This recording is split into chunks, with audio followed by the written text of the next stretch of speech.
മാംഗല്യം. രചനാവതരണം നന്ദുവച്ചു കൃഷ്ണ. അവളുടെ കണ്ണുകൾ അവനിലേക്കായി. മിഴിഗോളങ്ങൾ അവന്റെ മുഖം മാത്രം കണ്ണിൽ പതിപ്പിച്ചു. അവന്റെ സംസാരം കേൾക്കാനെന്ന പോലെ പെണ്ണിന്റെ കണ്ണുകൾ ആ തൊണ്ടക്കുഴിയിലെ ചലനങ്ങൾക്കൊപ്പമായി. അല്പം മുൻപ് പറഞ്ഞതിന്റെ ബാക്കി എന്ന പോലെ അവൻ പിന്നെയും പറഞ്ഞു തുടങ്ങി.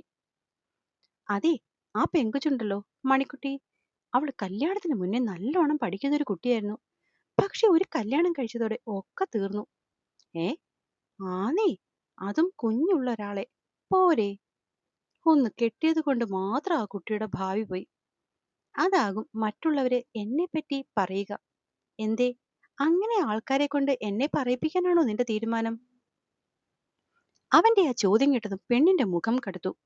പിണങ്ങി മാറും പോലെ അവന്റെ ശരീരത്തിൽ നിന്നവൾ പിടഞ്ഞു നോക്കിയതും, കണ്ണേ, പിന്നെയും പിണക്കമോ? അകന്നു മാറാൻ പോയവളെ പിന്നെയും പിടിച്ച് അതുപോലെ ഇരുത്തിക്കൊണ്ടവൻ ആ താടിത്തുമ്പ് ഒന്ന് ഉയർത്തി ചോദിച്ചു. ഞാൻ കാര്യമല്ലേടാ പറഞ്ഞത്, അതിനും എന്തിനാ ഈ പിണക്കം? അവളെ അതുപോലെ നെഞ്ചോട് ചേർത്തവൻ ചോദിച്ചതും അവളുടെ മുഖം കടുത്തു തന്നെയിരുന്നു. സാധാരണ ഇങ്ങനെ എന്തെങ്കിലും കണ്ടാൽ ദേഷ്യം വരുന്നവന് അന്ന് ആ പെണ്ണിനോട് തോന്നിയത് കുഞ്ഞിപ്പെണ്ണിനോട് തോന്നുന്ന അതേ വാത്സല്യമായിരുന്നു. നിന്റെ ഈ 7 ദിവസങ്ങൾ എന്നെ ശരിക്കും വലയ്ക്കുമെന്ന് തോന്നുന്നു കേട്ടോ കണ്ണേ. നേർത്തൊരു പുഞ്ചിരിയോടെ അവനത് പറയുമ്പോൾ കണ്ണുകൾ കൂർപ്പിച്ച് എന്തെന്ന പോലെ അവൾ അവനെ ഒന്ന് നോക്കി. സാധാരണ ഇത്തിരി കുറുമ്പും വാശിയും ഒക്കെ ഉണ്ടെങ്കിലും എന്തെങ്കിലും ഒരു കാര്യം കാര്യമായി പറഞ്ഞു കൊടുത്താൽ അത് മനസ്സിലാക്കുന്ന പെണ്ണാണ് നീ. ആ നീയാണ് ഇന്നിപ്പോ ഈ പൂവിനേക്കാളും കഷ്ടത്തിൽ ഇങ്ങനെയൊക്കെ കാണിക്കുന്നത്. അവളുടെ മൂക്കിൻ തുമ്പിൽ ഒന്ന് വലിച്ചു വിട്ടുകൊണ്ട് ഹരി ചിരിച്ചതും ഇത്തവണ പെണ്ണിന് അവനെ നോക്കി ദേഷ്യപ്പെടാൻ വയ്യ എന്ന പോലെ ആ നെഞ്ചിലേക്ക് മുഖം ഒളിപ്പിച്ചു. അതാകും ഹരിയുടെ കൈകൾ അവളുടെ തോളിലൊന്ന് മുറുകിയത്. എനിക്ക് എല്ലാവരുടെയും മുന്നിൽ തല ഉയർത്തി വേണം കണ്ണേ നിൽക്കാൻ. അങ്ങനെ എന്നെ കൊണ്ടുപോയി നിർത്തേണ്ടത് നിന്റെ ഉത്തരവാദിത്തമാണ്.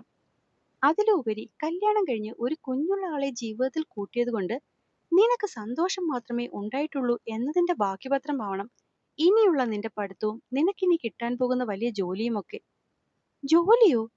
അതുവരെ അവൻ മെല്ലെ ആട്ടിക്കൊണ്ട് പറഞ്ഞതൊക്കെ ആ കണ്ണിൽ നോക്കി കേട്ടുകൊണ്ടിരുന്നവൾ അവസാന വാചകം എത്തിയതും അല്പം ശബ്ദമുയർത്തി ചോദിച്ചുപോയി. പിന്നെ ജോലിക്ക് പോകണ്ടേ? ഈ പഠിക്കുന്നതിനൊപ്പം തന്നെ നീ PSC കൂടി നോക്കണം. അങ്ങനെയാകുമ്പോൾ ഡിഗ്രി കഴിയുമ്പോൾ തന്നെ നമുക്ക് എന്തെങ്കിലുമൊക്കെ ലിസ്റ്റിൽ കയറിപ്പറ്റാൻ പറ്റും. എന്നിട്ട് അവൻ പിന്നെയും അവളെ ഓർത്തുള്ള തന്റെ ഭാവി കാര്യങ്ങളൊക്കെ പറയാൻ പോയതും പെണ്ണ് പിടഞ്ഞുകൊണ്ട് അവന്റെ വായ പൊത്തി. അതെ, ഈ പറഞ്ഞു പറഞ്ഞു എങ്ങോട്ടാ? ഇടുപ്പിൽ കൈകുത്തി ദേഷ്യത്തിൽ മുഖം ചുവപ്പിച്ചുകൊണ്ടുള്ള അവളുടെ ആ ചോദ്യം കേട്ടതും ഹരി ഒന്ന് ചിരിച്ചുകൊണ്ട് അവളോട് അടുത്തു പറയാൻ പോകുന്നത് കേൾക്കും മുന്നേ തന്നെ പെണ്ണ് വെട്ടിത്തിരിഞ്ഞ് അകത്തേക്ക് പോയിരുന്നു. അമ്മേ മോളെയും കൊണ്ട് നീ പാടുപെടും ഹരിയേ. ഒരു ദീർഘനിശ്വാസം എടുത്തുകൊണ്ട് ഹരി ഊരയ്ക്ക് കൈകൊടുത്ത് ഒന്ന് സ്ട്രെച്ച് ചെയ്തു. പിന്നെ ഇത്തിരി മുന്നേ ഇറങ്ങിപ്പോയവളുടെ പിന്നാലെ പുറത്തേക്ക് ഇറങ്ങി. അടുക്കളയിൽ എന്തൊക്കെയോ ശബ്ദം കേട്ട് ചെല്ലുന്നവൻ കാണുന്നത് ഒരു പാത്രത്തിൽ ചോറും കറികളും എടുക്കുന്നവളെയാണ്. നീ ഇതുവരെ കഴിച്ചില്ലേ കണ്ണേ? അവന്റെ മുഖത്തെ പുഞ്ചിരി മാറാൻ പിന്നെ അധിക നേരമൊന്നും വേണ്ടി വന്നില്ല. പക്ഷെ അവന്റെ ആ ചോദ്യം കേട്ടിട്ടും മൈൻഡ് ചെയ്യാതെ അവൾ വെള്ളം കൂടി എടുക്കുന്ന കണ്ടതും ഹരി അടുത്തേക്ക് വന്ന് പെണ്ണിന്റെ കയ്യിൽ കയറി പിടിച്ചു. വേദനയുടെ ഗുളിക കഴിച്ചതല്ലേ നീ? എന്നിട്ടും എന്തിനാ ഈ ആഹാരം കഴിക്കാൻ താമസിച്ചത്? മുഖം മാറി, ശബ്ദം മാറി, അവന്റെ കണ്ണുകൾ ചുരുങ്ങി. സാധാരണ ഇങ്ങനെയൊക്കെ കാണുമ്പോൾ പേടിയോടെ നോക്കുന്നവർക്ക് അന്നെന്തോ അതിലൊന്നും വലിയ ഭയം തോന്നിയില്ല. അതുകൊണ്ട് തന്നെ അവൾ കയ്യിലിരുന്ന ഗ്ലാസും പ്ലേറ്റും പാതകത്തിലേക്ക് വെച്ചുകൊണ്ട് അവന് മുന്നിൽ ഇരു കൈകളും ഉയർത്തി. ആദ്യം ഒന്നും മനസ്സിലാവാതെ നിന്നവനെ അവളൊന്ന് കടുപ്പിച്ചു നോക്കിയതും ചെറിയൊരു സംശയത്തോടെ അവളെ ഇടുപ്പിൽ പൊക്കി ഹരി പാതകത്തിലേക്ക് ഇരുത്തി. പെണ്ണ് ഒന്നും കൂടി വൃത്തിയായി ഇരിക്കുന്ന കണ്ടപ്പോൾ മനസ്സിലായി എടുത്തിരുത്താൻ വേണ്ടിയായിരുന്നു ആ കൈപൊക്കലെന്ന്. ഇതെന്തിനാണാവോ ഇന്നിപ്പോൾ ഇതിനു മുകളിൽ കയറിയിരുന്നേ കഴിക്കുന്നുള്ളോ? ഈ ദിവസം വരെ ഇല്ലാതിരുന്ന പെണ്ണിന്റെ പുതിയ പുതിയ ഓരോ രീതികളും ശരിക്കും ഹരി പെട്ടുപോയി. അതേസമയം ഇന്ന് വരെ തനിക്കാരും സ്വന്തമില്ല എന്ന് ചിന്തിച്ചിരുന്നവർക്ക് പെട്ടെന്ന് തന്റേത് മാത്രമായി കിട്ടിയ ആളും ആ ആള് തന്റെ ചുറ്റും തീർക്കുന്ന ലോകവും കൂടി ആയതും അതുവരെ എവിടെയോ അവൾക്കുള്ളിൽ ഉറങ്ങിക്കിടന്ന ശരിക്കുമുള്ള പെണ്ണ് പുറത്തു വരികയായിരുന്നു ഈ നേരം അത്രയും. തന്നിടങ്ങളിൽ മാത്രം കാണിക്കുന്ന പെണ്ണിന്റെ കുറുമ്പ്, വാശി, സ്നേഹം അതൊക്കെയായിരുന്നു ആ നിമിഷങ്ങളിൽ അവൾ ഹരിയിൽ കാണിച്ചുകൊണ്ടിരുന്നത്. അവനോട് ഇങ്ങനെ വഴക്കും ബഹളവും ഒക്കെ കൂട്ടുമ്പോഴും തന്റെ ഉള്ളിലാകെ സന്തോഷം മാത്രമാണെന്നുള്ള ഓർമ്മയിൽ അവളുടെ ചുണ്ടുകൾ വിരിഞ്ഞു. എന്നാൽ അതുവരെ ദേഷ്യം പിടിച്ചിരുന്നവളുടെ ചുണ്ടിലെ ആ പുഞ്ചിരി എന്തിനാണെന്നറിയാതെ ഹരി പെണ്ണിനെ സംശയത്തോടെ നോക്കി. എന്നെ ഇങ്ങനെ നോക്കി പഠിക്കാതെ നന്ദേട്ടൻ വരുന്നുണ്ടോ? അവന്റെ ചൂഴ്ന്നു തുടങ്ങിയ കണ്ണുകളെ നേരിടാൻ വയ്യെന്ന പോലെ പെണ്ണ് പെട്ടെന്ന് മിഴികൾ മാറ്റിക്കൊണ്ട് ഇത്തിരി ദേഷ്യത്തിൽ പറഞ്ഞു. വരാനോ? എന്തേ? ചോദ്യം ചോദിക്കുന്നൊപ്പം തന്നെ അവൻ അടുത്തേക്ക് എത്തിയിരുന്നു. അതുകൊണ്ട് തന്നെ മറുപടി പറയും മുന്നേ ആ ചുണ്ടിലേക്ക് എത്തിയത് അവളുടെ ആദ്യത്തെ ഉരുള ചോറായിരുന്നു. കണ്ണേ. വായിൽ ചോറും വെച്ചുകൊണ്ട് കണ്ണു മിഴിച്ചുള്ള അവന്റെ നോട്ടം കണ്ടതും പെണ്ണ് അവനെ നോക്കി കണ്ണിരട്ടി. ഉച്ചയ്ക്ക് ഇത്തിരി ചോറുണ്ടില്ലെങ്കിൽ നന്ദേട്ടന് പറ്റില്ലല്ലോ. എന്നിട്ട് വന്നീ നേരമായിട്ടും കണ്ണേ, എനിക്ക് ചോറ് വേണമെന്ന് ഒരു വാക്ക് പറഞ്ഞോ? അതെങ്ങനെയാ? വയറുവിശപ്പിനേക്കാൾ വലിയ വലിയ കാര്യങ്ങളൊക്കെയല്ലേ ഈ ഉണ്ണിത്തലയിൽ?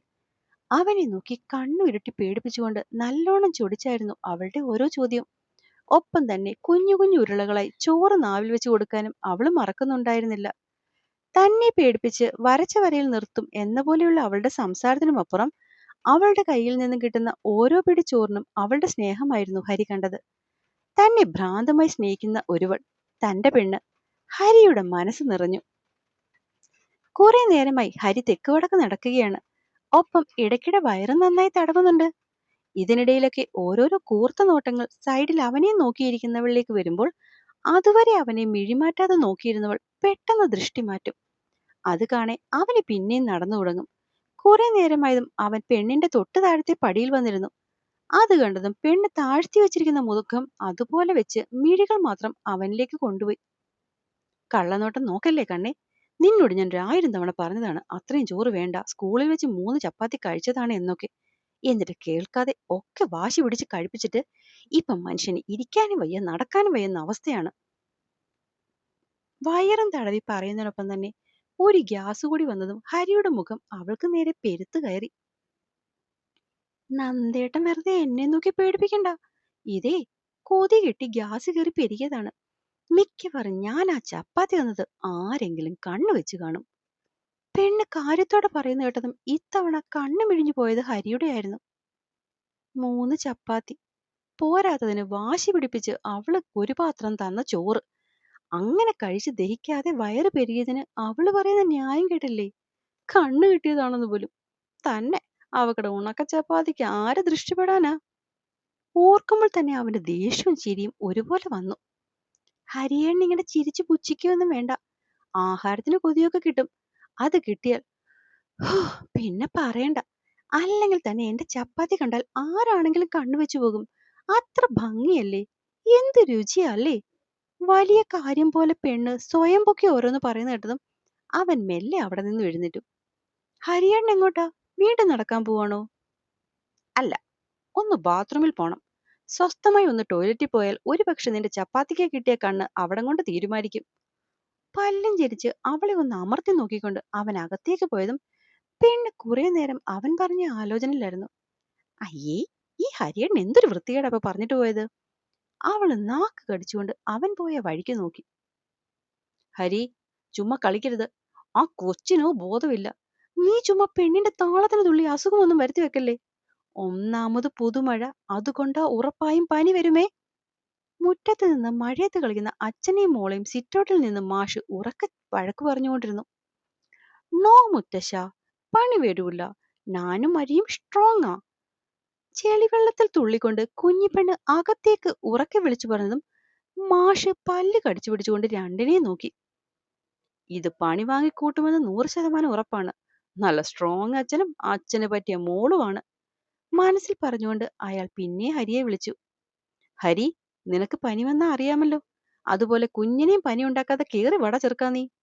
അയാൾക്ക് നല്ലോണം ദേഷ്യം വരുന്നുണ്ടായിരുന്നു. ഒന്ന് പോയേ അച്ഛാ, ഇവിടെ ആർക്കും പനിയൊന്നും വരത്തില്ല.